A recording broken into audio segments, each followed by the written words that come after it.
Hi friends, நீங்கள் பார்க்குறது தான் பார்த்தீங்கன்னா ஜாக் ஃப்ரூட்டில் இது வந்து பார்த்தீங்கன்னா நியூவஸ்ட் கலெக்ஷன் சொல்லலாம். ஏன்னா பார்த்தீங்கன்னா கம்போடியன் ஆரஞ்சு ஜாக். ஓகே, ஏன்னா பார்த்தீங்கன்னா இது வியட்நாம் பழம் எப்படி நிறையா காய்க்குமோ, சின்ன இதுலேருந்து காய்க்குமோ அதே மாதிரி ஃபாஸ்ட் நீங்கள் பிளான்டேஷன் பண்ணதுலேருந்து பார்த்தீங்கன்னா நெக்ஸ்ட் இயர்லேயே வந்து பார்த்தீங்கன்னா ஈல்டிங் ஸ்டாக் ஆகக்கூடிய வெரைட்டி வந்து பார்த்தீங்கன்னா இந்த கம்போடியன் ஆரஞ்சு ஜாக். ஓகே, இது வந்து பார்த்தீங்கன்னா கம்போடியன் ஆரஞ்சு சொல்கிறப்போ எல்லாம் வந்து ஆரஞ்சு கலர் சோலையாக இருக்குமான்னு கேட்டிங்கன்னா அந்த சோளை எல்லோ கலரும் நார்மலாக நீங்கள் பார்த்துருப்பீங்க. ஆனால் இது வந்து பார்த்தீங்கன்னா மேலே சோளை எல்லாமே நல்லா டார்க் ஆரஞ்சு கலர் வரும். பழத்தோட வெயிட் வந்து பார்த்தீங்கன்னா 10 to 15 கிலோ வரைக்கும் வெயிட் வரக்கூடியது. ஓகே, ஆனால் கமர்ஷியலாக நீங்கள் யாரும் நேரத்தில் நெடுன்னு ஆசைப்பட்டால் கூட தாராளமாக ஒரு 10 பிளான்ட் வச்சுன்னா இதுக்கும் மார்க்கெட் அதிகம். ஓகே, ஏன்னா பார்த்தீங்கன்னா நார்மலான பழம் விற்கிற விலையோட இது வந்து பழத்தோட விலை வந்து பார்த்தீங்கன்னா 100 ரூபாய் அதிகமாக விற்கும்.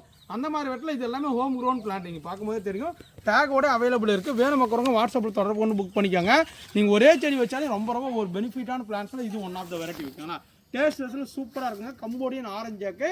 ஏன்னா பார்த்தீங்கன்னா இதுவும் பார்த்தீங்கன்னா மேக்ஸிமம் வந்து பார்த்தீங்கன்னா 2 சீசன் காய்து. ஓகேங்களா, 2 சீசனில் காய்க்கக்கூடிய வெரைட்டி தான் அந்த கம்போடியன் ஆரஞ்சு. வேணும் மக்களும் வாட்ஸ்அப் தொடர்பு முக்கியமாக மறக்காம பேஜை ஃபாலோ பண்ணிக்காங்க.